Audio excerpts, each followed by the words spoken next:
the recorded lecture, because most of the questions for the midterm exams are actually from the from the two presentations and topics we have presented last year. So for this afternoon, we have a new topic to cover. We'll be talking about um Prof, sorry ano po. bang topic natin ngayon? Yes, Saan po makikita yung last na ano natin, yung recorded? recorded Opo. lecture. Nasa Teams natin, ma'am. Dito sa Teams na 'to. Oh, parang hindi ko po siya Hindi niyo nakita nakita? dito.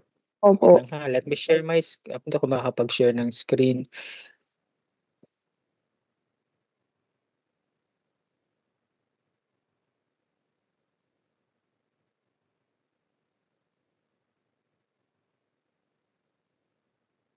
Ano ko ba siya na-record? Wait lang. I think nakapag-record ka po, Prof, last time. Kaya lang hindi mo po na-share kung saan namin siya maa-access. Sige, hahanapin ko. I did. Yes, I did. I made a Opo. recording. Sige. Hahanapin ko siya kung saang Teams ko siya na-record. Okay, Okay, sige, but sige I po. did. Yeah, sige. Hanapin ko lang Thank siya. you. Okay po. Later. Okay. So, for today, we'll be talking about building value presentation and how to handle objections. Kasi yung course na ito is just umiikot lang siya on the sales process actually. So parang more and in-depth discussion of the different steps of the sales process. Yun lang yung pag-uusapan natin hanggang sa last lecture. Let me just share my presentation. Where is the share?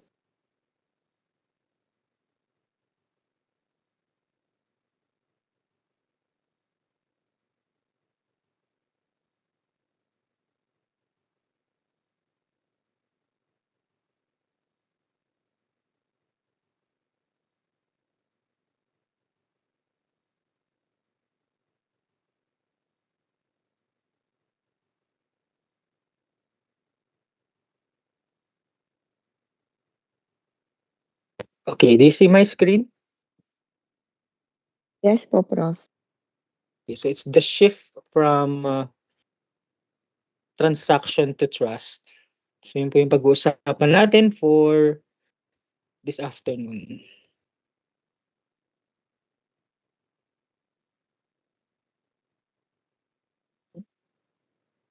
Where is it? Ano po?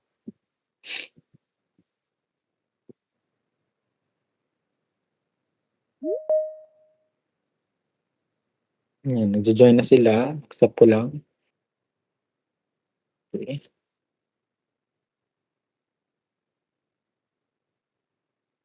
Okay, to those who just joined, good afternoon po. Magandang hapon. Okay, so our session for today focuses on, again, building value through sales presentation and also how to handle the objections of our prospects. So this topic is very critical basically because dito sa step na to of the sales process where we get to address what truly differentiates yung mga average salespeople doon sa mga high performing professionals, sales professionals. Ano po? So the shift from transaction to trust, a playbook for the modern sales professional. Okay. Ulitin ko lang ng konti.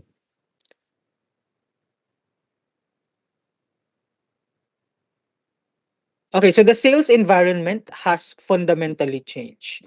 So customers today have access to vast amounts of information. They can compare prices, read reviews, and evaluate alternatives before ever engaging with a salesperson. So as a result, the traditional hard sell is not just ineffective, it's already damaging. So ngayon po in the market, yung customers po natin, they are now more informed. They are also more skeptical, and with the different substitutes and different options available in the market, they are also more selective. Ano po, sometimes they no longer need salespeople ano po, to simply explain products. What they need itong mga customers natin po ngayon, they need advisor. Sabi nga po natin dun sa mga una nating discussions, yung modern professional salesmanship is not just an act of persuasion. It's more of collaboration and really providing solutions doon sa mga problems ng ating mga prospect, ng ating mga customers. So again, what they need are advisors, people who can actually help them to make what we call confident decisions. Kailangan lang nila ng mga assurance, kailangan lang nila ng mga affirmations that the decisions they will make ay magandang decision. So that is where value becomes, or value creation becomes central to professional selling. So how do we able to build value about the products we offer? Dun pa lang, the way how we sell or how we present the solutions to them. So our discussion today po will center on two core competencies natin bilang mga sales person. Number one, sabi nga po natin kanina, is how to deliver value-centered sales presentations. So parang yung presentation na gagawin natin dapat is hindi too much product-oriented, hindi too much hard selling yung approach. And then the second core competency that we are going to cover here is how do we handle yung objections. Sabi natin ng mga unang discussions, objection is not a rejection. It's not a rejection. So pag-uusapan natin bakit objection is not a rejection. So again, handling customer objections in a professional and ethical manner, kasi that is what expected from us bilang tayo yung mga high-performing professionals. So we should deal with their objections in a very professional way and also applying ethics. Yan po. So yun nga po, customers natin today, iba na sila. They are very smart rather. Okay? Bago sila magpunta ng mga physical stores, before they get to talk about sales, to talk with salespersons, with their advisors, meron na agad silang mga sagot sa kanilang mga tanong. So ang hinihingi na lang nilang support from salespersons is yung confirmation that the decision they will make is a confident one. Okay? So before, yesterday, yung traditional customers, lumalapit sila sa madaming salespersons to ask to get information about the products they offer. Pero today, sabi nga po natin, marami na silang sources, marami na silang resources before they can actually make a decisions related on their journey of looking for solutions dun sa kanilang mga problems. So the key insight is that the role has evolved. We are no longer product promoters. We are value creators, advisors, and problem solvers. So hopefully by the end of this session po, we should be able to understand how the two core competencies na nabanggit po natin work together to transform selling from before pressure-based persuasion into what we call now partnership-based problem solving. Okay? But before we talk about the techniques that we can use on building value presentation and handling objections, let's understand first the psychology of why customers buy, or let's understand how customers think when they buy. Okay.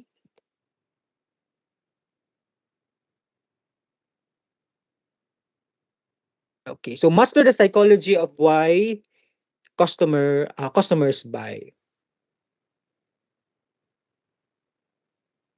Sabi po natin, customers, they do not buy products. What they buy are actually the outcomes, di po ba, the benefits, the solutions, and also the reassurance that their problems will be solved. So basically, yung ganun po, selling is fundamentally about human behavior. Okay, again, selling is fundamentally about human behavior.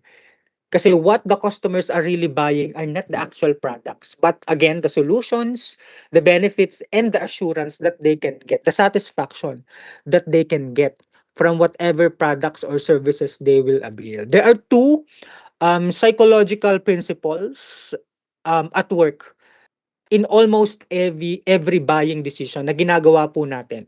Okay? Dalawa pong psychological principles. Number one is yung tinatawag natin na risk aversion, wherein customers primarily buy to avoid pain or to mitigate risk. No?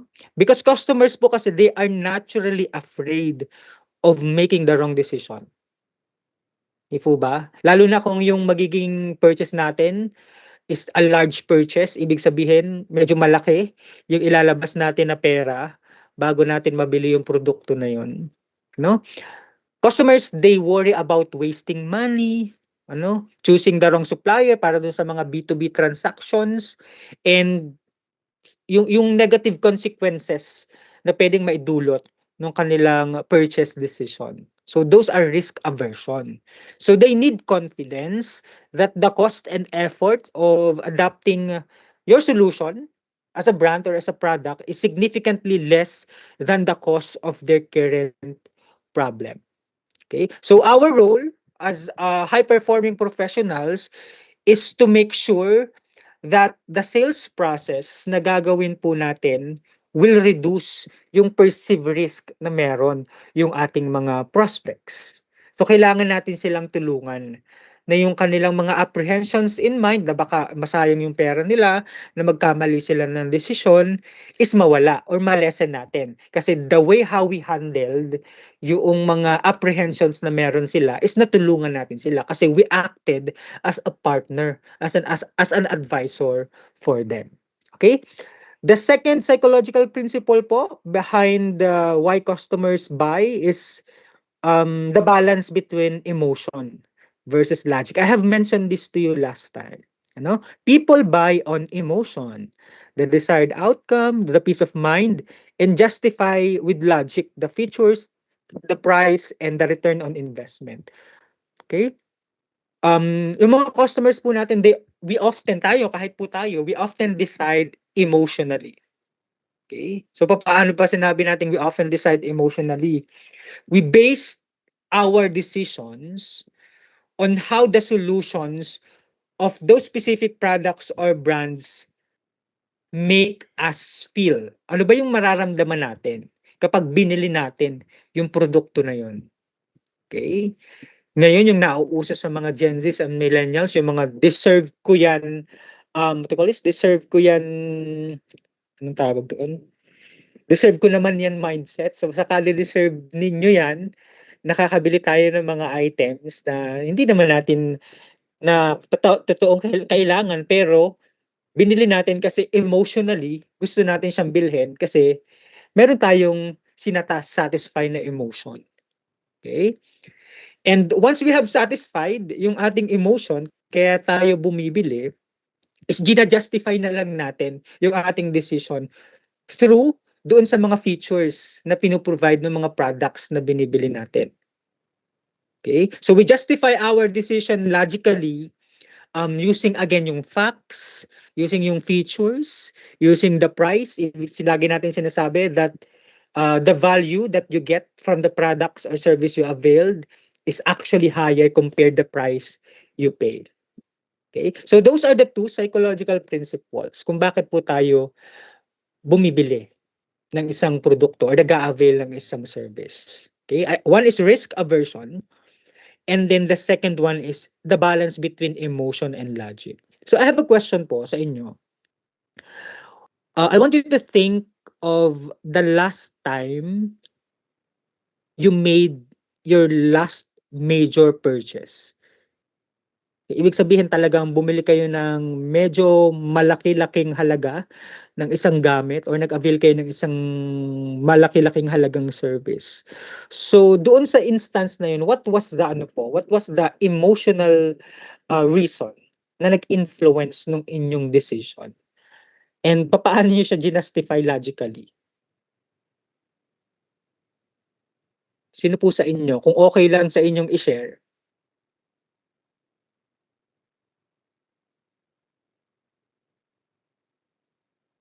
Meron po? Meron bang bumili ng bahay? Meron bang bumili ng sasakyan? Ayan. Meron bang bumili sa inyo ng yate? Yeah. Ma'am Princess, yes po. Yes po, Prof. Ah, Bibili ka last ng time yate? hindi naman po. Mm. Pero ano po yung nag-purchase po ng, ah, yung lupa po para sa Hmm, sa funeral something gano'n. okey.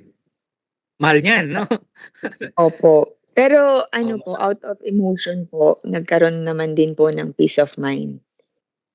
okey. So bumili ka because of your, emotion. So how did you justify it logically? Na yung naging purchase mo, naepekto ng emotion mo is a confident decision? Kasi hindi ko na po iisipin whatever po anong mangyari sa'kin kasi 'di ba, Hmm, hindi naman po natin alam kung anong mangyayari sa'tin, bukas or later on. So, at least baka meron na pong secure kakaba na. naman yung mga binili mo. Sa Bigla sitwasyon ko naman po, kaming Prof. kinabahan, eh. Hindi, sa sitwasyon ko po, Prof, Yeah, gano'n po totoo kasi na 'di ba po, opo. totoo naman. We have to be prepared para yung maiiwan Opo. hindi na sila mamomroblema, tama? Opo, correct. Yun po talaga yung nasa isip ko. Okey, sige. So justified naman, well justified na rationale, logically, talagang magagamit mo siya. Wag naman in the near future but 'di ba, sa mga Yes ready po. naman talaga tayong lahat sa point na Opo. yun. Hmm, okey. Actually, it's a balance between emotion and logical reasoning, ano, kasi talagang mangyayari at mangyayari naman sa ating lahat yun, ano. Thank you, Ma'am Princess. How about the others, meron pa? Sino ang Sir Emilio, bumili ka ba ng iPhone 17 Pro Max noong nakaraan nung ni-release yun? Hindi naman po. Okey. Ano, Hmm, since ano ako, medyo techy, may nabili akong PS5. Pero, okey. na-realize ko kasi gustong-gusto ko ng PS5. Pero na-realize ko, oo nga, nabili ko nga, pero wala naman ng oras para gamitin. So parang sabi ko, Okey. justify ko na lang. Sige, pasa ko na lang sa mga kapatid ko, regalo ko na lang sa kanila. So na-emotionally justify ko yun na, sige, if it's not for me, para sa mga kapatid ko na lang. So ginaslight mo na lang yung sarili mo. Opo, para ma-justify yung purchase. Oo, oo. Na kahit alam mong hindi mo naman magagamit pero dahil may mga kapatid ka, pamangkin, okey use it para ma-justify yung emosyon ko nung binili ko yan. Tama. Opo. Actually ako din, if I may just share, kahapon lang 'to. Um, I went to the mall kasi ang hinahanap ko talaga is action camera. Kasi I will try my very best this year na to really do yung passion ko, yung travel vlog, content ng mga travels. Yun yung hinahanap ko, yung mga action camera na gagamitin. And then I saw a phone, I saw a phone sa sa isang shop. I know you're familiar with Xiaomi 15T Pro. Na-amaze ako dun sa camera niya kasi, 200 megapixel tapos 100 times zoom. And then kaparehas siya ng features ng mga flagship phones like sa Samsung and si iPhone 17. So hindi naman talaga siya yung bibilhin ko. Pero pero dahil gusto ko lang ma-justify yung emotion ko na, okey, sige, um, maganda yung camera, puwede muna itong substitute sa action camera kasi medyo pricey din yung action camera. So parang out of emotion na because I will start again dun sa passion ko ng pagta-travel vlog or pag, do-document ng mga travels. So yun yung naging driving force ko para bilhin yung 15T Pro because of the camera. And then, jinustify ko na lang na hindi ko muna mabibili yung action camera. I will use the camera of 15T Pro for the meantime as a substitute. So sabi ko kahapon, parang hindi ako 'to, parang impulse buying ang ginawa ko na nagka-canvas pa lang ako ng camera pero when I saw the phone parang binili agad. So yun yung isa sa medyo nung chine-check ko naman yung phone kagabi at saka ngayon sabi ko, okey naman pala yung naging ano ko, naging yung naging decision ko kahit na medyo impulsive siya and more of emotion yung pina pinaandar ko. Actually, I was not listening to the salesperson anymore kung ano yung pinagsasasabi niya. Kasi I myself, nanonood naman talaga, sabi ko nga kanina, we are already smart. Nanonood na ako ng mga videos comparing yung mga features ng mga flagship phones doon sa mga mas mabababang presyo ng mga phones na lumalabas ngayon in the market. So somehow meron na akong information about doon sa phone na yun. So yun yung example na I justified my purchase based on emotion, na ginaslight ko na lang din yung aking sarili na magagamit ko siya in substitute dun sa talagang problema na meron ako, sa talagang need na meron ako. Okay? Meron pa? Gusto mag-share? Ako po, sir. Ma'am Jessa, go ahead, ma'am. Since nag-work po ako sa hospital, marami pa akong nakikitang mga pasyente na in needs of financially na hindi makalabas dahil walang pera or lubog sa utang because naglo-loan sila. So I purchased insurance investment ng FWD, sir, without knowing na meron pa pala akong isang existing na pro-life na hindi ko pa nababayar, within 2 years ko pa matatapos. So na-purchase ko to para lang ma-protect yung pag nagkasakit ako, meron akong sasalo na insurance. Pero gina-justify ko na rin na it's a long-term liability naman with steady returns. Sana na nga lang mabayaran. VUL ba, ma'am, yan? VUL? Opo, sir. Mas okay naman yung mga VUL ngayon kaysa doon sa mga traditional life Yes, sir. insurance. Kasi Opo. habang buhay tayo, mapapakinabangan natin yung mga VULs na yan. True. Ano? Kaya, yun lang, sir. So, kasi may investment na yan. So emotionally, kasi parang natatakot ka doon sa mga na-hospital na hindi kala ko kanina, dahil hindi nakakabayad, ikaw yung nagbayad sa mga hospital bills. Hindi. Hindi pala. So, nadala ka sa Akala ko din po, Prof. Ganun. Akala ko talaga. Hinihintay ko Naawa po ko, yun. sir, kasi lahat ng bangko, microfinance, nandoon sa hospital, nag-aabang kasi yung maglo-loan. Tapos naisip ko bigla, shucks, paano pala pag ako nagkasakit? So kaya tinawagan ko yung nag-offer sa akin ng VUL, insurance investment. Sabi ko, sige na, pipirmahan ko na. Tapos ginastify ko na lang later. 2 years pa pala ako magbabayad sa isang insurance ko. Sige na lang kasi no. Maganda naman yan, ma'am. Magaganda yan may VUL. Actually, ako din, meron din ako mga ganyan. I have 2 VUL investments din. Investment and insurance. Hindi pa natin nararamdaman ang magiging, ang tawag dyan, yung benefit niyan. Pero, Yes, sir. nakarating talaga yung time, saka natin ma-realize na, okay, dapat pala talaga nung bata pa ako, kumuha na ako. Kumuha So, na. yeah. Yes, true. I'm not trying to tell you guys not to get yung mga VUL investments habang bata pa, kasi it's your discretion naman if you want to trust itong mga ganitong klase ng protection. Pero it would be better if meron, kasi sa mahal ng hospital bills dito sa atin, yung savings mo na pinag-ipunan mo ng 1 dekada, 2 dekada sa isang iglap, ubos. Ano po, sa mahal. Anyways, ayun. Thank you, Miss Jessa. Meron pa po? Okay po. Meron bang nag-book ng flights? Meron bang gusto agad mag-travel abroad na nakapag-book ng flights? Wala naman. Okay, so kailangan muna ulit mag-ipon ng 1 buong taon para mabili, magawa yung ating mga gusto.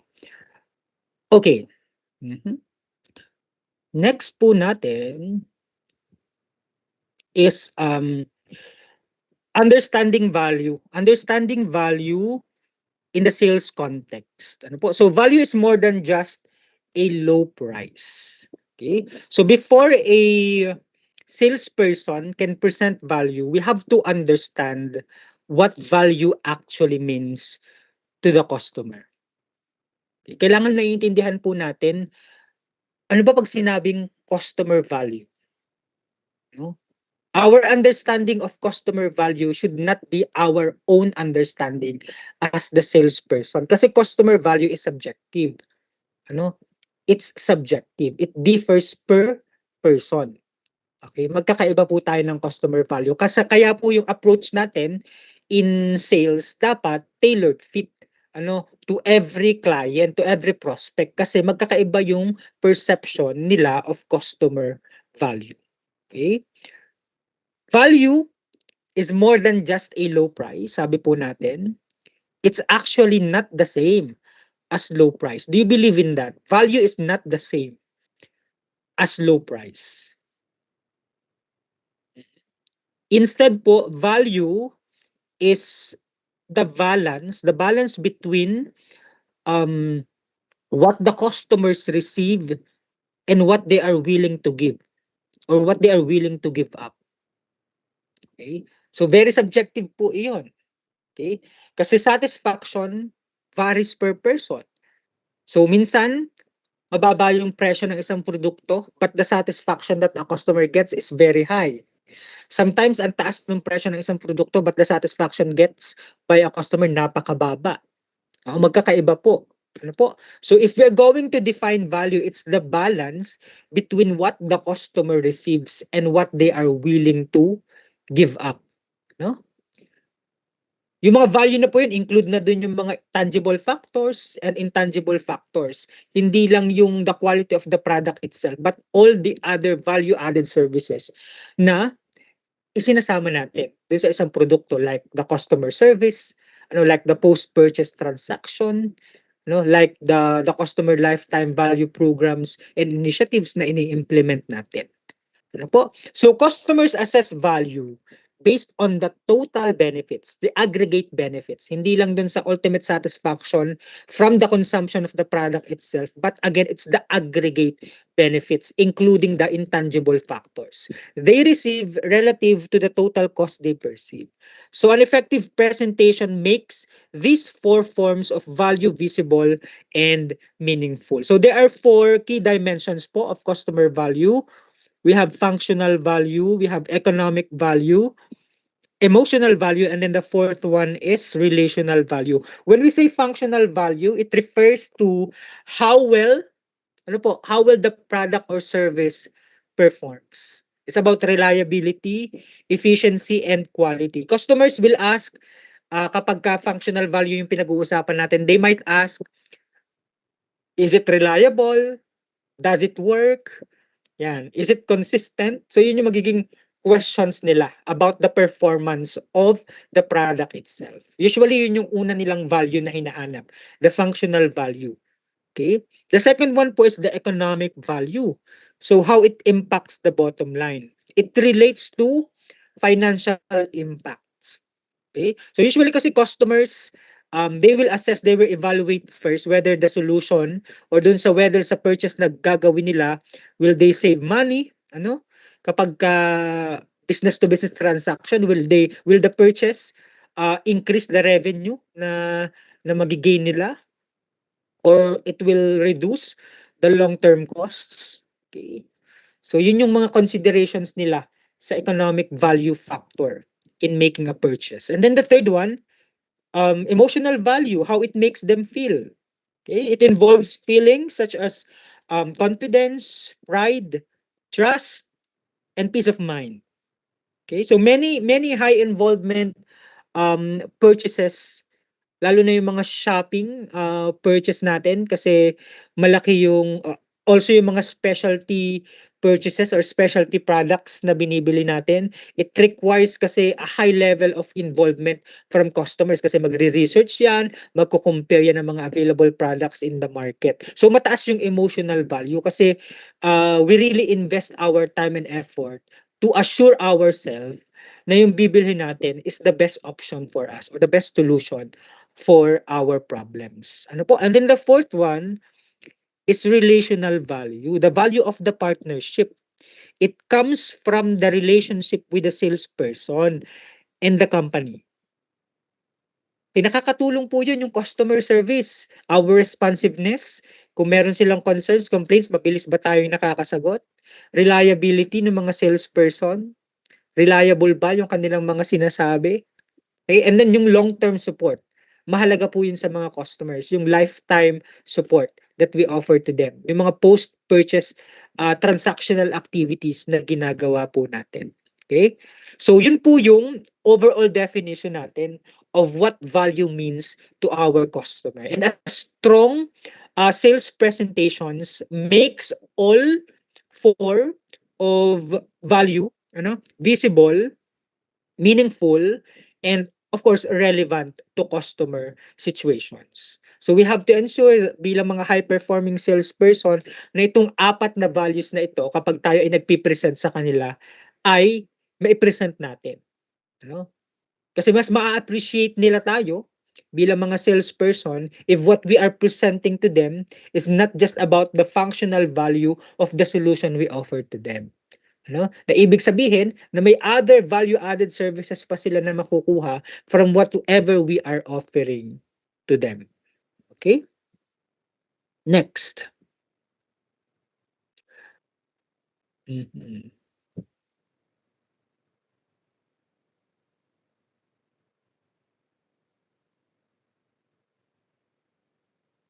Okay, guide the customer with a proven narrative flow. So it's about building an effective sales presentation. So kapag gumagawa na tayo ng mga presentation, so ano yung mga factors that we have to consider? Number one is we have to guide the customer with a proven narrative flow. Okay? We have to remember that sales presentation is more than the typical product demonstration. Okay? Hindi agad ang focus natin is i-demonstrate ang functionality ng mga produkto na meron tayo. We have to understand that the purpose of sales presentation is number one, to understand the customer situation. So bago ka mag-jump doon sa point na kailangan mo nang i-present yung features, benefits ng iyong produkto, again, you have to understand first the problems, the situation of your prospects. You have to confirm the current state, understand the customer's situation. Okay? So sabi nga natin last week or dun sa naging discussion ko po, recorded discussion ko last time, hahanapin ko lang po siya. Dun sa presentation, kailangan bago ka pumasok sa isang room, hindi ka dapat cold, dapat warm ka. That you know a lot about your clients and you know a lot about their background and then the current problems na meron sila. So hindi ka papasok ng very cold, at least meron kang bala na ipipresent sa kanila. And you can actually start with your presentation gamit yung mga bala na meron ka. Pwede mong sabihin na your company is currently struggling with this problem. Okay? So simula pa lang ng presentation, kasama mo na agad sa decision making yung current situation noong business. And then the second one is we have to connect features to meaningful benefits. Okay? And then reduce perceived risk and guide customer toward a confident decision. So we follow this framework, yung SCQA framework. Okay, it's a proven narrative flow on how we can effectively present, okay, the solutions to our customers. Okay, so the core principle is a strong presentation is again customer oriented, not product oriented, not company oriented or company centered. We have to use the word you 10 times more than the word we. Okay? Kasi kailangan ng focus is nasa kanila on how we resolve their problems. Not sa atin as a company, as a product, and how our products will resolve their problems. It's customer-centered. Nasa kanila yung focus. Okay? And mas ma-appreciate ng customers, mas ma-appreciate nila, mas mararamdaman nila yung ating pagiging advisor, yung ating pagiging collaborator and partner nila sa pag-resolve ng problems that they have. Okay? So a presentation po that focuses only on products rather than the customer usually fails. Usually fails to create value. Kasi medyo self-serving kapag ka naging company-centered or product-centered. Okay? That we fail to acknowledge and recognize yung totoong problem ng ating consumers. Again, kapag ganun yung naging orientation of our sales presentation, we fail to create value for our clients.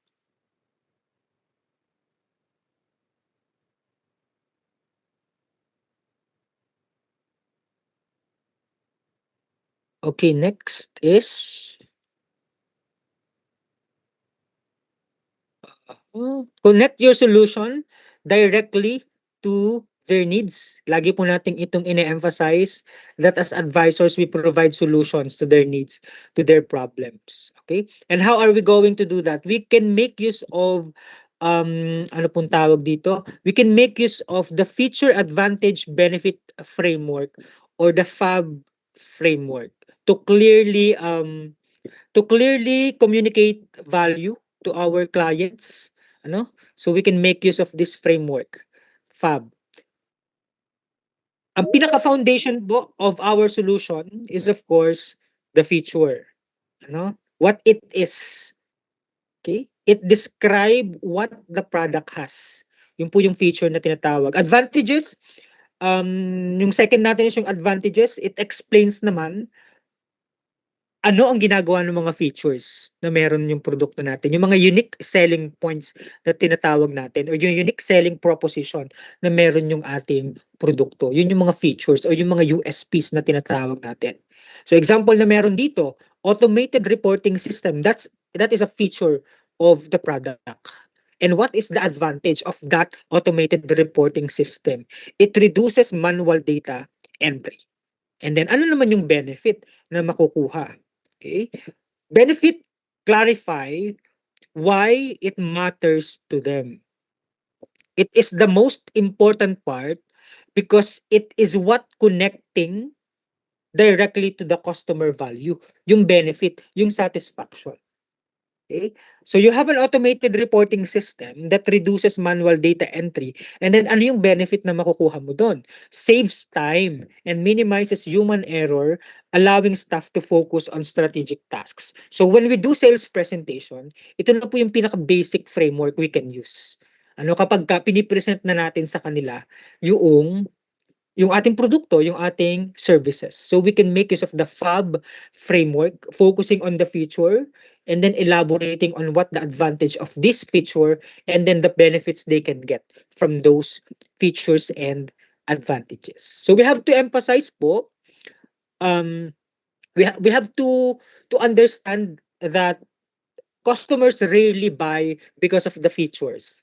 Okay, wag po natin kakalimutan yun. Okay? They buy products, they avail services because of the benefits, okay, that solve their problems or improve yung outcomes noong mga businesses kung B2B transaction man po ito. Okay? So do not dwell so much on the features, rather dwell too much on the benefits that they can get kapag tayo ay nagpipresent ng ating mga solutions to our clients, to our prospects. Okay? Okay, objections handling na po tayo or handling objections. Again, objections are not rejections. They are engagement. Okay? A customer who raises objections is engaged in considering your offer seriously. We have to view objections as signals of interest, not rejection. They are cues that signal commitment, confusion, or uncovered needs. Order your ones so that your customer, okay, nawala yung content. Order your ones in your customer and other objection. Okay, kasi many inexperienced salesperson po, we fear or they fear objections. Natatakot sila sa objections. Kasi akala nila kapag nag-object yung isang potential client, rejected na. Okay, hindi na sila papansinin or ayaw na talaga doon sa presented solution. But in reality, again, signals po yun ng engagement. Okay, kasi may gusto pa silang malaman tungkol dun sa ino-offer natin to them. Okay? Bakit po ba nag-a-arise yung mga objections? Okay? They usually arise because of uncertainties. Okay? Because of apprehensions. Ano pa? Because of fear of risks. No? Common is price, common yung budget concerns kapag ka business. Okay? And kapag ka naman salesperson factor, kulang yung information provided by the salesperson doon sa clients. Okay? So as a professional salesperson, our mindset is to treat objections as opportunities for dialogue po and also clarification. Okay? So the best way to handle an objection is to prevent it. So bago pa mag-raise ng objections yung ating mga clients, proactively i-mention na po natin, i-address na po natin yung mga common concerns about price, about implementation before they can actually raise them. No? So parang hindi na natin sila bibigyan ng opportunity to raise an objection. Kasi during the sales presentation pa lang, ano na natin, na-address na natin yung mga potential objections that they have. Example, while you are presenting, you might be thinking our price is higher than competitor X. That is an objection na pwedeng ibigay ng isang potential client. Price objection. Okay? That's because we include 24/7 personalized support. You already have addressed that objection. The reason why you are higher compared to your competitors is meron kang a feature na ino-offer which is a 24/7 support. Okay? So bago pa lang magtanong or mag-object, okay, yung isang client doon sa presyo na sina-charge mo, meron ka na agad justification why. Okay? So pwede naman natin siyang i-prevent. That could actually be a mindset ng isang high-performing advisor or a high-performing sales person. Again, our mindset po, our professional mindset is that we have to treat objections as opportunities for dialogue and clarification. Wag nating iisipin na once a prospective client raise an objection is tapos na agad yung sales process. Hindi po siya ganun. Doon po tayo mas challenge. Yun yung time that we need to execute better. Kailangan nating patunayan na kaya ko ito. Na magaling akong salesperson. Okay? Ano po ba yung iba't ibang klase ng objections? Commonly meron pong apat na categories of objections sa sales. Number one is price. Common yan, price. What else? Need, magkasama ang need at saka yung timing. And then the third one is authority. Hindi sila yung authorized person to make the decision. So yun yung mga sources of objection. Sa business to business, lalo na business to business transaction, ganyan eh. Yung authority, kapag ka sobrang busy ng mga decision makers, ang papa-attend din is yung staff, yung papa-attend din is yung mga secretary, which is hindi sila maka-decide kasi hindi naman sila yung proper authority to decide. So kaya may mga objections na nangyayari. Ano po? Maririnig natin with price objection, it's too expensive. It's too expensive. Lagi yun ang sinasabi, mahal, hindi kaya ng budget. Okay? So paano natin siya i-address as a salesperson? Okay? Lagi nating i-acknowledge. Okay? Lagi muna nating i-acknowledge yung kanilang objection. That you understand na medyo namamahalan sila. And then after you have acknowledged their objection is you can already shift yung conversation from the cost of the product to the benefit, to the impact. So i-justify mo, i-highlight mo na kaya siya mahal, ito kasi yung benefits na makukuha mo. Pwede mo namang i-explain to them na they can actually choose to buy yung mga mas murang mga produktong available doon sa competitive market na meron ka. But you also have to explain to them na yun lang, limited lang yung benefits that they can get doon sa magiging substitute option nila. Okay? Next po natin.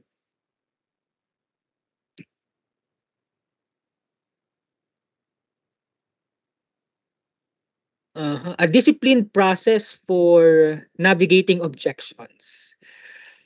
So again, sabi nga po natin kanina, it's an opportunity for dialogue and clarification. So kapag nag-object yung isang potential client, hindi po ibig sabihin ng tapos na yung sales process.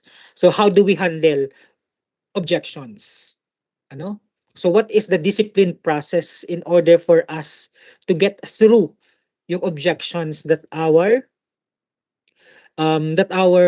potential clients might have? Meron po tayong professional framework na pwedeng gamitin. We call it as the LAER model.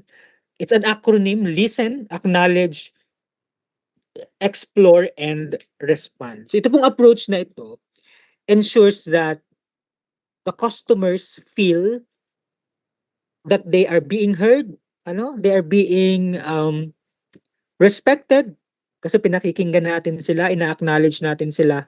And once a customer feel or felt na siya ay respected, na siya ay being heard, nabubuo yung trust, di ba?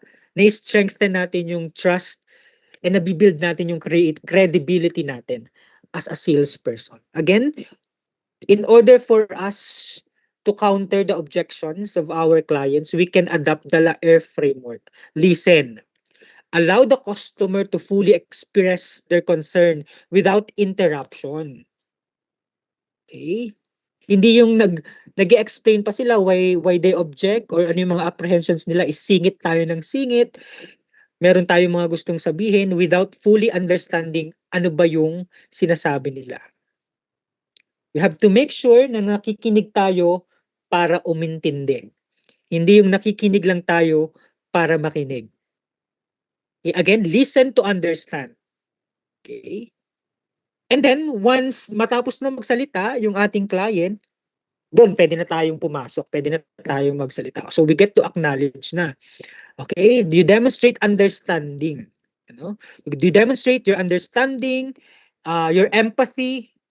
Okay? Nakikisimpatya ka sa kung ano yung pinagdadaanan or ano yung nasa sa puso at isipan ng iyong potential client. Kasi yung compassionate heart mo as an advisor, and then your empathy, it's like you're putting your feet on the shoes of that potential client. Again, they will build, or it build trust. So yung customers, kapag nararamdaman nila na naiintindihan mo sila, mas magbibigay ng madaming information. Okay? Okay, kasi pinagtitiwalaan kanila na yung mga information na i-share nila are nasa maayos na kamay, nasa magandang kamay. So I understand that budget is a concern. So lagi po nating iparinig, iparamdam sa kanila na naiintindihan natin sila. And then after that, explore. That's the next phase of the framework. Ask clarifying questions to identify the real issue behind the stated objective. Could you share what budget range you are working within? Lalo na kung ang objection ay pricing or budget. Okay? Kasi ang nangyayari kasi sa salespersons, kapag ka-fixed yung presyo ng mga produkto or ng mga services, tali din tayo dun as a salesperson. Wala na tayong magagawa. Wala na tayong magagawa kasi that's what the management, that's the management's prerogative. Sila yung nag-set nung presyo ng products or services na ino-offer natin sa magiging clients natin. But for B2B transaction, iba naman yung nagiging setup kasi na-adjust natin yung presyo depending on the budget na meron doon, na meron yung mga prospective clients. Unlike with consumer goods, fixed na talaga yung mga presyo as a salesperson ng mga consumer goods na direct to the end users, wala na talaga tayong magagawa. But instances like for B2B transaction, na-adjust natin yung pricing depende sa budget ng ating clients. If the objection of a client in a B2B transaction is about price, okay, dun papasok yung ating pag-tailored fit na solution as a salesperson. So we can personalize tailored fit yung service na ino-offer natin sa isang business depending on the budget na meron sila. Okay? Para lang hindi talaga mawala yung client or somehow ma-close natin yung client na meron tayo. So we will work on the budget na meron sila. I-adjust na lang natin accordingly kung ano yung mga i-offer natin sa kanila ng mga features ng mga services or products that we offer to them. And then, after the exploration stage, clarification stage, Q&A, pwede na tayo mag-respond, pwede na tayo mag-provide ng tailored solution to them. So provide a tailored response that addresses the core concern using facts, examples, or reassurance. Okay?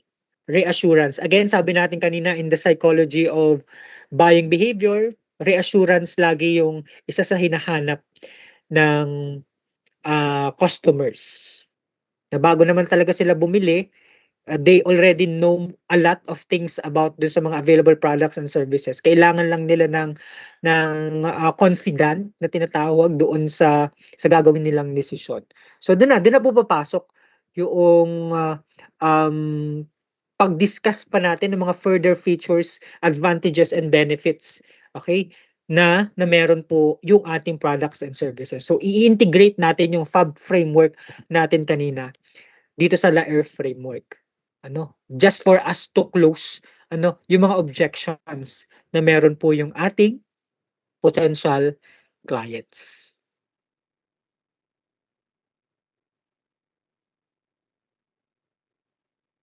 Okay, so uncovering the real issue beneath the surface. So often the stated objection is just a smoke screen for the real issue. Okay? Your job is to diagnose it. Kasi yung mga clients naman, nahihiya sila sometimes magsabi ng totoo. Ayaw nilang i-disclose kung ano ba talaga yung main reason behind their objection. So sometimes yung stated objection nila are not the real objections. Parang lang siya, sugar coating. Kino-cover lang nila talaga yung totoong reasons bakit hindi pa sila maka-decide to avail whatever we are offering to them. So papasok tayo doon as performing professional salesperson. We have to diagnose ano ba talaga yung major reason. What is the real issue? Okay? What is the real issues? Sinasabi for example, kalimitan, hindi ko pa naman yun kailangan, may ginagamit pa naman ako. Pero hindi naman yung totoong reason. The reason could be is about the price. Hindi pa talaga kaya yung price o hindi afford ng budget.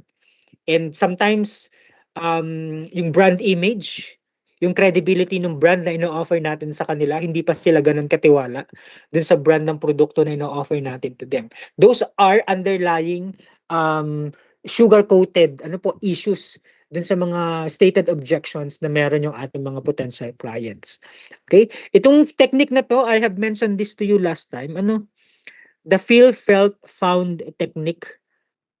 Okay? So parang with this technique, parang we align yung current situation na meron isang potential client sa kung ano yung mga naging experiences ng mga past clients natin. Parang there is reassurance na yung na-experience niya, hindi lang siya yung naka-experience noon, marami na yung naka-experience noon. Okay? So we have to acknowledge their emotion. Okay? And then you have to relate that emotion, na yung emotion na nararamdaman niya was the same emotion that other clients have felt before. Okay? Kaya yung ibang salesperson, kung mapapansin nyo, if you have encountered those kind of salesperson, meron laging sinasabi, for example, meron po kaming isang client na nung una ayaw pang bilhin yung produkto namin, pero nung na-try niya, loyal customer na po namin siya ngayon. Okay?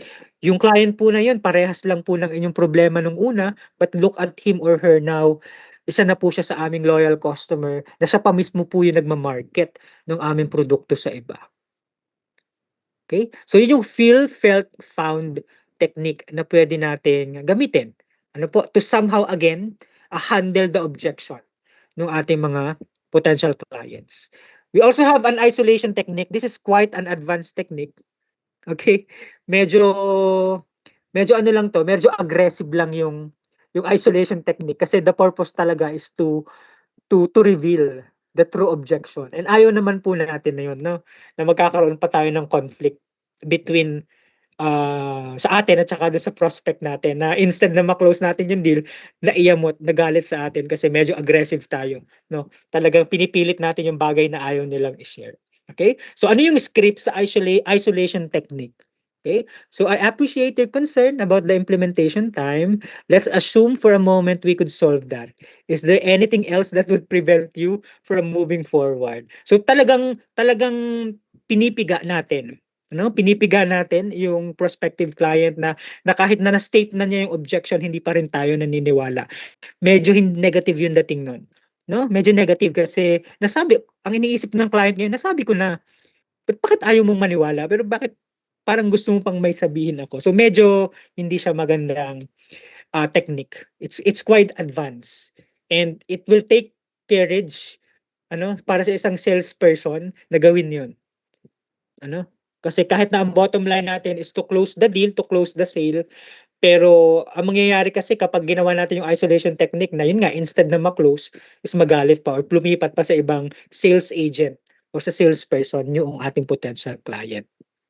Okay? So feel, felt, found technique and then the isolation technique, aside from the LAER framework, we can also use this to uncover yung real issue behind the stated objections po ng ating mga potential clients.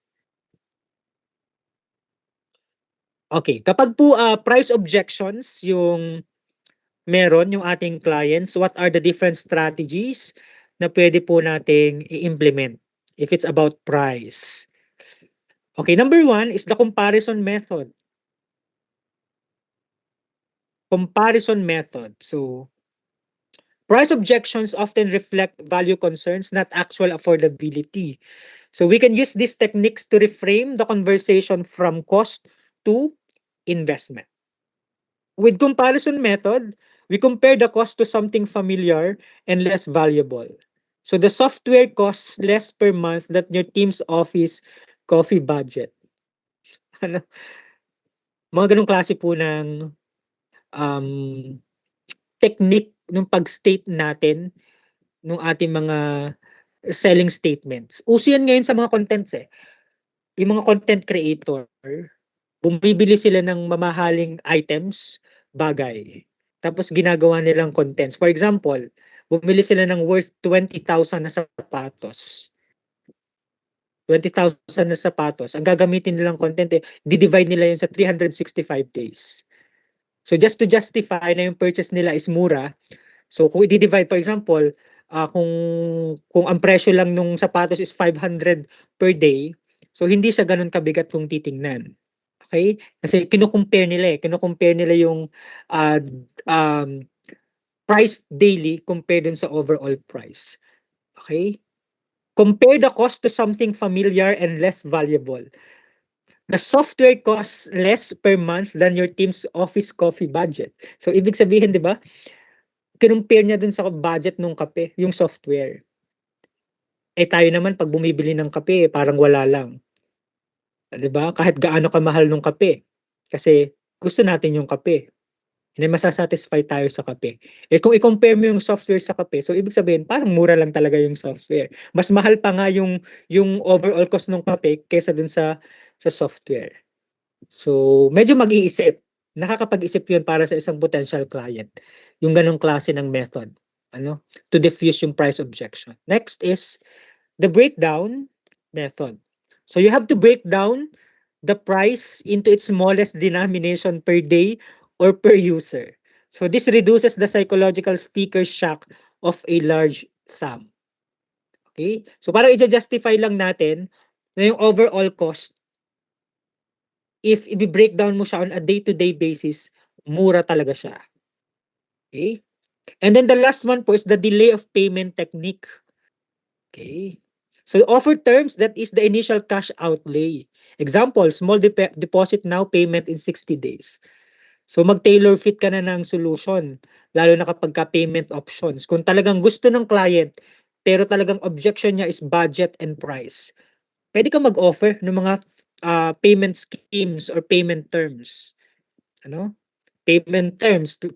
Lalo na kung yung isang client is still a user ng isang brand na kalaban mo, yung switching cost, babaan natin. Let's remove the burden of the switching cost sa isang client, potential client. Na instead na, example, kapag ka sa internet service, internet service, may mga switching cost kasi yan eh, may mga lock-in period yan eh. Before a client can actually switch to a different provider, may lock-in period yan, 18 months, 24 months. Eh what if during your 10th month ayaw mo na? Ano? Eh, you have to pay pa yung remaining months kasi that's what's stipulated in the contract. So, papaano ka dun papasok as an effective salesperson? So, i-reduce mo yung burden ng switching cost. Pwedeng libre yung installation, pwedeng 50% yung next 3 months ng paggamit niya. Ano? Para at least hindi ganun kabigat dun sa iyong client. Ano? So, yun yung the delay of payment technique or offering payment schemes and terms to your prospective client. Okay, are you still with me po? Nandyan pa po kayong lahat? Yes Opo. po. Okay, good. Okay naman po. Do you want to share something? Wala naman. Okay. Okay, so the integrated conversation, weaving presentation, and objection handling together. Okay, kasi typically ang nangyayari po kasi, sales presentation first, and then we open the floor for Q&A. We open the floor for reactions, objections. Okay, but ang better approach po natin in sales is integration. Integrated po siya. So while we are presenting, we also acknowledge, what do you call this? We also we also invite questions. We also ask the audience, ano po, yung mga decision makers, yung kanilang mga at the moment questions para maramdaman nila that they are really a part or they are really included in the discussion itself or in the sales presentation itself. No? So we don't treat presentation and objection handling as separate stages. So a proactive approach reduces resistance and position you as transparent and trustworthy. So sabay po dapat yun. Okay, you are presenting the products, okay, whatever framework you want to use, the method you want to present, the solutions na meron ka. So integrated na po yung objection handling. Dapat it forms part na agad doon sa presentation proper. Okay? Okay, so in the anticipation stage, we have to address pricing concerns early by explaining long-term value. Yun po yung sinasabi natin kanina. We have to be proactive enough na alam natin na medyo mahal yung ating presyo compared to our competitors. So alam natin, ina-anticipate na natin that it's a potential objection from that potential client. So dapat bago sila mag-object, isama mo na agad sa presentation. Okay, i-open mo na agad sa kanila, sabihin mo na agad na yes, we are higher compared to our competitors. But these are the justifications bakit kami mas mahal sa kanila. Okay, para hindi na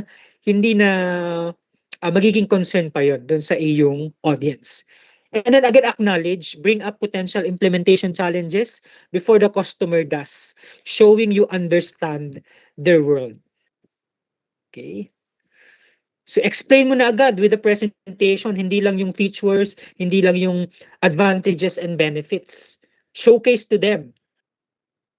Aside from the positive things about the solutions na meron ka, ano yung mga potential challenges that they might experience in utilizing the solutions or products and services na meron ka? I-open mo na agad sa kanila para at least aware sila that they might experience yung mga ganoong challenges. No? So we have to be transparent, no? Transparent sa kung ano yung mga challenges, issues that may arise in the utilization of the solutions we are offering to them. And then, while presenting, we invite them, we encourage them to ask questions. Lalo na dun sa mga points na critical. Dun sa mga challenges, dun sa mga issues, dapat mag-invite na agad tayo ng questions doon. Dun sa features, advantages, and benefits, while we are presenting them, we can already invite them for their questions, for their concerns, para at least na pagtutugma-tugma natin yung needs nila and what the solutions can offer. So the key insight po is the way a salesperson handles objections often becomes more influential than the product itself.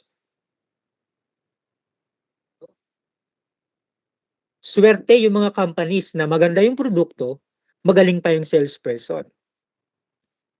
Kasi mas magtitiwala yung isang potential client. Meron din naman na hindi siya yung pinaka-best sa market, sa competition, pero napakahusay nung kanilang mga salespeople. So talagang nako-convert nila yung prospects to clients. Okay? So kapag magaling yung salesperson, mahusay ka, nasasagot mo, na-address mo yung objections, yung questions nila. Kahit alam nung clients na may mas magandang options in the market, pero dahil credible, mahusay ka sa salesperson, pagtitiwalaan ka nila. Okay? So that is our key insight about the integration of objection handling in the actual sales presentation. Okay. Okay, what are the different ethical considerations? Okay, na dapat alam po natin in objection handling. May ethics po tayong susundin dito. Okay? Building trust through ethical conduct. Okay? Ethical selling, we have to understand po, it's not optional, yung ethical selling. Hindi po yan nakadepende sa kung sino lang ang inyong kaharap o kung anong klase ng kliyente ang meron kayo. It's not an option. It's the foundation for a long-term success. Lahat ng ginagawa natin, dapat abiding tayo sa ethics. Diba?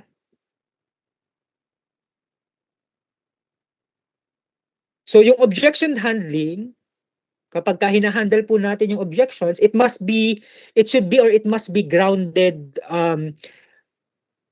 in honesty. Honest tayo, truthful tayo, na para lang makabenta is hindi natin i-disclose yung mga bagay na dapat i-disclose natin sa ating potential client. Okay? Aside from honesty, again, transparency and also respect. Okay? So yung tatlong yun po. Okay? Honesty, what else? Transparency and respect. Nasaan na yung okay, respect the customer's autonomy. So avoid high pressure tactics, respect their right to say no. Kapag nag-no po sila, i-respeto po natin yun. Hindi yung nag-no na po sila, pinukulit pa rin po natin. Email pa rin tayo ng email, message pa rin tayo ng message, tinatawagan pa rin natin sila, set pa rin tayo ng appointment. So, respeto po natin yung kanilang decision. Kapag nag-no po sila, respeto na lang po natin yun. Be truthful about limitations. We must avoid exaggeration. Yung mga too good to be true, hindi naman features ng produkto sinasabi mo. Diba? So they are expecting that those features are available to dun sa solution na ino-offer mo. So avoid exaggeration. Avoid hidden cost also. Wag tayo mag-hide ng costs. Ang isa pang no-no, yung competitors attack. Sinisiraan natin yung competitors. Hindi po siya magandang gawin. Alam naman natin, yes, competition exists in the market. Pero yung sisiraan natin yung ating competitors for the sake na ma-close natin yung deal, hindi po siya nakaka-professional. So we have to understand that ethical behavior, it builds trust. It builds trust. So yung mga unethical tactics na ginagawa natin, like yung pag-hide ng costs, pag-exaggerate ng mga bagay-bagay, ng mga features, paninira sa ating clients, those actually damage our reputation. They damage our relationships. So medyo nagiging negative yung impression, yung dating natin. Kapag may mga ganun tayong tactics, dirty tactics, ika nga, na ginagawa during the sales process. Okay?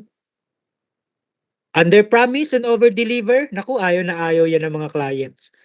Nafo-frustrate yung mga yan. Okay? Kasi exaggerated mo yung mga features, hindi naman pala kayang i-offer. And then again, yung hidden costs, maintain transparent pricing and terms. Clarity builds confidence. Lalo na kung yung mga solutions entail a huge amount of investment from the clients. So wag na wag tayong mag-hide ng cost kasi nakaka-frustrate yun. We have to understand na ang laking yung pera na ginagastos ng ating clients, pinaghirapan nila yan.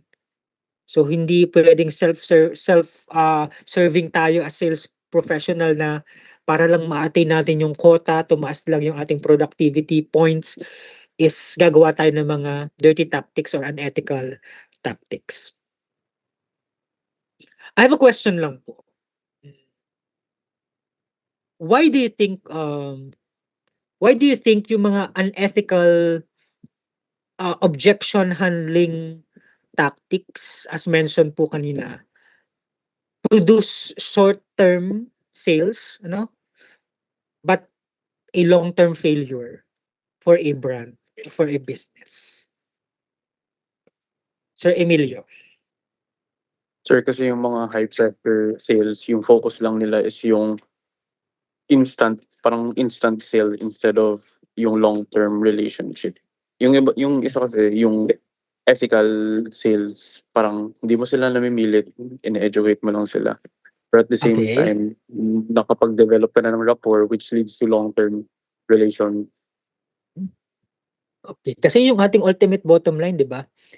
Customer lifetime value, hindi yung first time sales. Okay? Kaya dun sa sales process, dun sa number 7, di ba? It's about support, it's about value, it's about relationship. So hindi natatapos yung ating trabaho salesperson kapag nakapag-close tayo ng isang sale. Okay? Ang totoong trabaho natin nagsisimula in building a long relationship with them. Okay? Okay, for a while lang po. Wait lang po. 5-minute health break lang po tayo. CR break, water break. Please be back at 3:20. Ano ba? Hirap sa math. +5 lang yun. Ang hirap. 3:23. Sige po. Health break, water break, CR break. Okay po.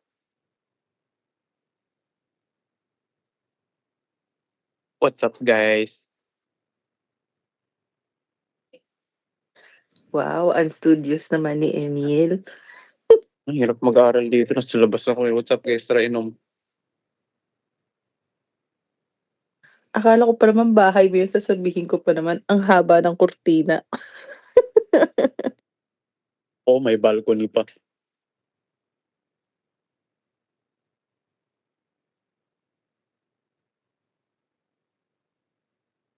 Grabe, 5-minute health break. So, 3:23. Hi, Pero sir. kung ayaw nyo naman mag-health break, pwede naman tayong tumuloy. Sir, pwede na tayo tumuloy. Last ano na to? Huwag na Last, mag-health break. last slide na to, I believe. Last 2 slides na lang. Okay? So ito yung mga unethical tactics, no? Ito yung mga unethical tactics na we have to avoid. Okay? And then yung mga ethical violation that we will incur. Bait and switch. Okay, uso to ngayon, lalo na sa social media, di ba? Lalo na sa social media. Ang baba ng kanilang advertised price, pero kapag ka nag-check out ka na, wow, ang daming charges. So addressing a price objection with a low rate only to introduce mandatory hidden fees or upsells later. So hindi siya ethical. Deception, lack of transparency. The false scarcity, ginagawa po ito ng may mga experiences na akong ganyan. Yung mga salesperson. So sabi, sir, last 2 units na lang po yan. It's a fast-moving goods. So kapag hindi pa kayo bumili ngayon, bukas wala na po yan. And then ang sunod niya pong supply in the next 3 months na po. So wala na po kayo, ganyan, kaya bilhin niyo na po. Okay, it's a false scarcity. Okay? They claim na limited time lang yung produkto and all. Okay? It's manipulation. It's dishonesty. And then hiding the ball. Okay, it's transparency again. Wala po dapat tayong i-hide na information sa ating clients. Product defects, issues, challenges. So, hindi natin siya dinidisclose hanggang hindi nakakapirma ng kontrata. And i-disclose lang natin siya kapag nangyari na. So, yun po ay unethical.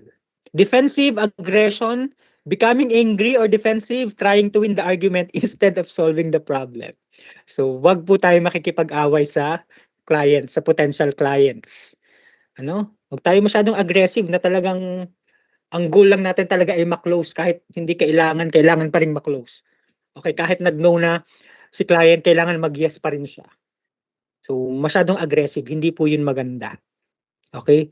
Ano pong tawag dito? Mafo-frustrate po. Mafo-frustrate ka na sa salesperson, mafo-frustrate pa yung mga potential clients mo. Okay? So, ito po yung mga unethical tactics. These are common na we have to avoid as salespeople. Okay, so to conclude, yan na, Sir Emilio, to conclude na. Okay? So our destination as professional sales people is from being a seller to a trusted advisor.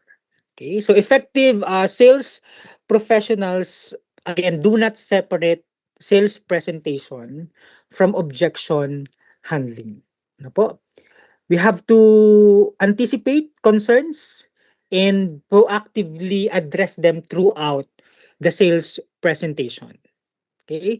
So tandaan po natin na when value is communicated clearly and yung objections nila are being handled professionally, yung selling process becomes a collaborative decision making.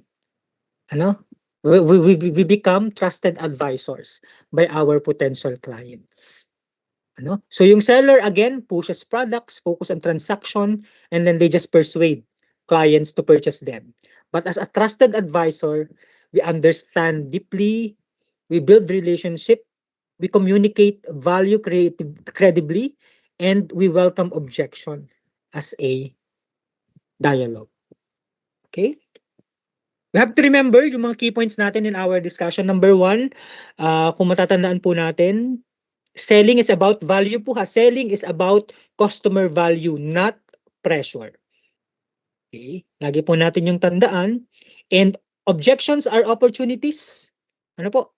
Opportunities for dialogue and clarifications, not rejections. Okay? And then the last one po is trust, honesty, ethics. These are long-term competitive advantages. Okay? Na sabi nga natin dun sa question natin kanina, yung mga unethical tactics, totoo naman, meron siyang short-term impact sa mataas na sales. Pero long-term failure yung impact nun sa ating negosyo. Okay? So when we get to master po yung sabi nga natin value-centered presentations and ethical handling, ethical objection handling, yun na, we move from being just a mere seller to becoming a trusted advisor for our clients. So this is the role that defines excellence in modern sales or in the sales industry today. Okay, so yun po yung topic natin on building value while doing sales and integrating objection handling during the sales process. Can I hear some insights, key insights from you guys? What have you realized from the session, 1.5 hour session? Kasi Sir William, ngayon pa lang siya nagjo-join. Meron po, Sir Emilio. Go ahead, sir. Parang in nature, madali lang po talaga yung sales once you understand yung parang human psychology. Kasi all you need to do is build trust, know what their problem is, and how could their product solve their problem. Kasi, oo nga po, yun lang po talaga sir. Yung insights ko lang, you just have to understand yung needs ng person. And kung yung product or if they don't think they're right fit, eventually, ma-realize lang naman din yung ng client na yung product mo is for them once na fully educate talaga sila over time. It's not like a one-stop kapag nag-inquire sila, mabebentahan mo sila kaagad. Parang it has to go through yung sales cycle talaga until the customer fully understands your product and eventually purchase it. So yun po. Parang ang mindset natin na sa salesperson, wag tayo lagi magmadali. Kasi may consumer behavior tayong kailangang pahalagahan, and may sales process tayo na kailangang pagdaanan, and meron ding decision, tawag dito, there are different stages sa decision making na kailangang pagdaanan ng isang client. Ano? Kasi kung titingnan natin yung konsepto na pinag-aaralan po natin, parang ang dali-dali, di ba? Ito yung mga kailangan mong gawin during objection handling. Pero kapag nandun na tayo sa field, di ba? Kapag talagang nangyayari na siya in actual, there are objections from our potential clients. Siyempre, nangangatob na yung tuhod natin yan. Hindi na natin alam kung ano yung kailangan natin sabihin. Pero aside from the concepts na dapat alam natin ito, I guess talagang yung skills, yung skills kailangan i-develop din natin. Kasi we might have the understanding, we might have the empathy, we might have the knowledge about the product, but then again yung sales skills natin, pitching skills natin is hindi ganun kagaling. Sabi nga po natin kanina, kahit gaano kaganda yung produkto natin, but we are not skillful enough to really market and sell the product, hindi pa rin natin siya mabebenta. So I believe kailangan balance, no? Maganda yung produkto and skillful talaga tayo as salespeople.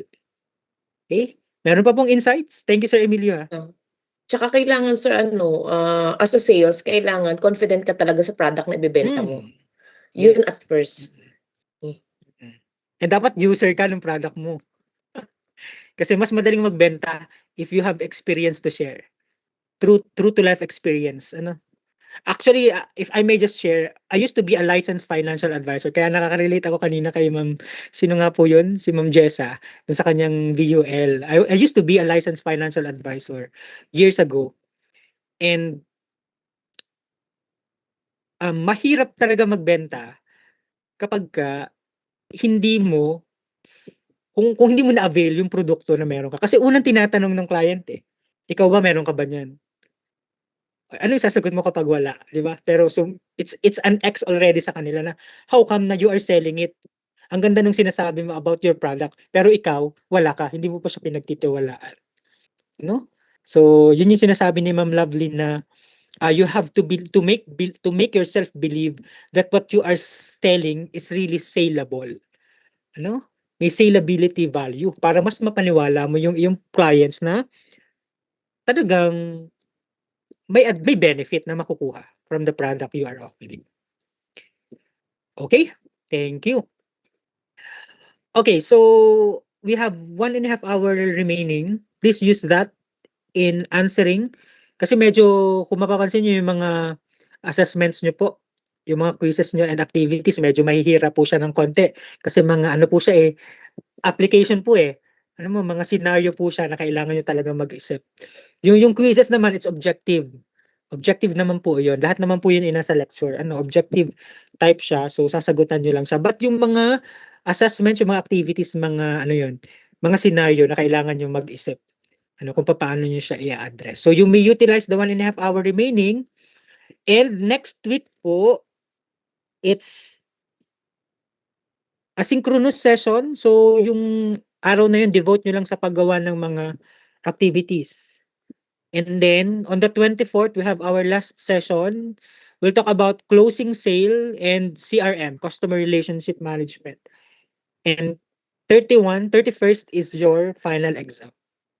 So, patapos na po ulit itong course na ito. Do you have concerns, issues na na-experience sa pagsasagot ng mga activities?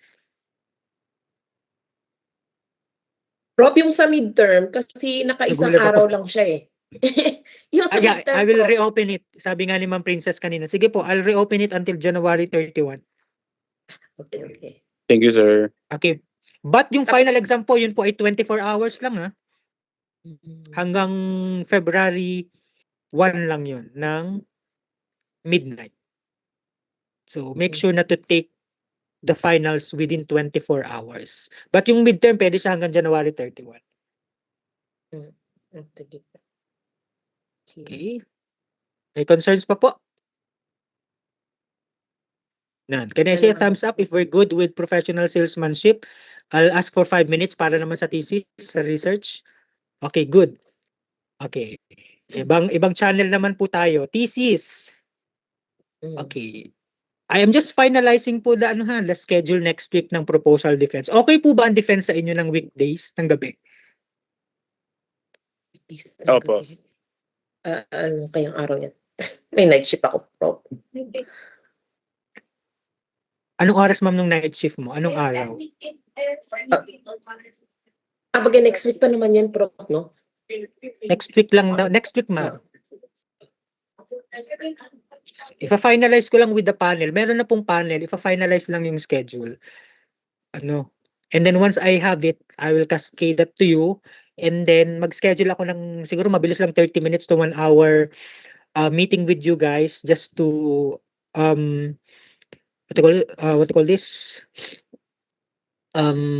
Inform you ano yung mga expectations, ano yung kailangan i-present, gawin, ano yung attire and all during the proposal defense. Ha? Attire? Mm-mm. Yeah, may attire yun, Prof, ma'am. kailangan ba mo- It's a professional discourse. So kailangan pag umappear ka sa panel, presentable. Smart casual usually, ganun lang yun. Kahit naka-blazer lang yung top tapos naka-short lang sa baba, hindi naman kita yung baba. Sige, Ganun siya. Prof. Sige, in advance lang. Kasi kung ang mga usual, sa yung gabi, Prof, anong oras kaya yun, Prof? Para ma-check ko 7 dito. onwards, ma'am. 7 onwards. 7 7 p.m. hours sa Philippine time, no? Hapon pa dito, hapon. Pero Sige. usually yun, ma'am, ay two groups lang per day. Ayoko nung Okay. lahat ng grupo sa isang gabi lang kasi aabutin ng gabi talaga. So 2 groups lang per day. Okay. And then each defense, naglalas siya ng 30 minutes to 1 hour lang. Depende Sana? sa quality ng paper. Kung wala masyadong tanong yung panel or wala silang ipapabago. Ganun Ano siya. ba mga tanong, Prof? Bigyan mo na kami ng ano. Ang itatanong lang dyan is, what is the problem? Ano yung problema? Bakit yan ang inyong naisip? Yun, common yun. Okay, what is the problem? Bakit gusto niyo yung pag-aralan? Yun lagi yung itatanong niyan. And the common questions pa ay theoretical framework. Di ba may mga variables kayo? Tama? May mga dimensions. Itatanong nila, saan nyo kinuha yon? Anong studies ang pinanggalingan? So dapat alam nyo na according to Molleda 2024, yun, dapat implicitly masabi ninyo kung saan nyo siya kinuha. Kasi lagi ko tinatanong sa inyo, saan nyo kinuha. Kasi hindi pwedeng tumingala lang kayo. Hindi pwedeng trip nyo lang. Kailangan may basis, may foundation. So, lahat naman yung sa inyong nagawa, meron namang foundation. Kaya okay tayo doon. And participants, yun lang yun. Participants of the study who will be your respondents. Yun lang yung common questions po dyan. Okay. Para at least medyo kasi syempre Prof, ang dami iintindihin. 10 minutes lang Okay. usually yung presentation. 10 minutes lang yon. Tapos, magtatanong na yung panel, magko-comment na yung panel. Don't worry, yung set of panel naman lahat ay kaibigan natin. So, wala tayo magiging problema. Sige po. Oo. Sige po, Kasi para pag pinahirapan nila kayo, papahirapan din nila ako as your advisor. So, pag pinahirapan po nila ako, gagantihan ko po sila kapag estudyante naman nila ang aking inupuan as panel. Pahirapan ko din sila. So, ayaw namin ng ganun. So, kaya nagtutulungan na lang kami. Thanks, sir. Prof, can we Ma'am get Cherise. can we get some few sample questions for the defense? Like, saan sila like, where are they gonna focus on? What kind of questions are they gonna grill us? So Okay. we kind of like yung expect tatlong, and practice. Yeah, yung tatlong panel, based sa experience ko, nakakasama ko sila, usually, nagdudwell so much sila sa participants of the study, kung aligned ba yung participants of the study ninyo sa objectives, at saka doon sa objectives. And then, magtatanong sila again sa theoretical framework ng variables and dimensions, saan nyo sila kinuha? Anong studies yung pinanggalingan? Hahanapin po talaga nila yon. And then, what else? Problem. Ano yung problema? Bakit kayo nag-decide na aralin yung topic na yan? So, dapat malinaw yun sa atin lahat. Kasi sa mga una nating discussions, di ba? Sabi natin, kaya tayo nagre-research kasi may isosolve tayong problema. So, ano yung i-resolve yung problema sa inyong research? Yun, usually ganun lang po. And then, follow-up questions na, depende sa inyong magiging sagot. Ganun. Yun yung mga common. Kasi ito po yung proposal. Yun yung pinaka-crucial dun sa proposal. Title, objectives, participants. Yan po yung pinaka-crucial. The rest of content, data analysis, ethical consideration, procedure, yun po ay standardized. Pare-pares po yun sa lahat ng thesis. So, hindi na nila yung pinapakailaman. Dun lang talaga sa title, dimensions, variables, objectives, and participants of the study talaga yan magtatagal.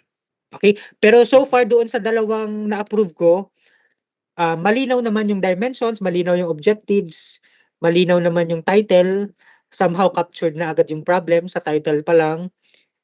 Doon lang tayo sa participants. Baka may mga pabago sila doon sa participants. Yung kay na Sir Emilio, later tonight, I'll revert doon sa sinend mong file ha. Sige. Thank you, sir. Okay, Ma'am Teres, okay na po yun? Yes, Prof. Absolutely. Thank you so much. Okay. Are there any other concerns, questions? If none, can I see a thumbs up if we're good for today? Okay, maraming salamat po. So, Ma'am Jessa, thumbs up po ba yun or Thumbs up po yun. thumbs up? Okay.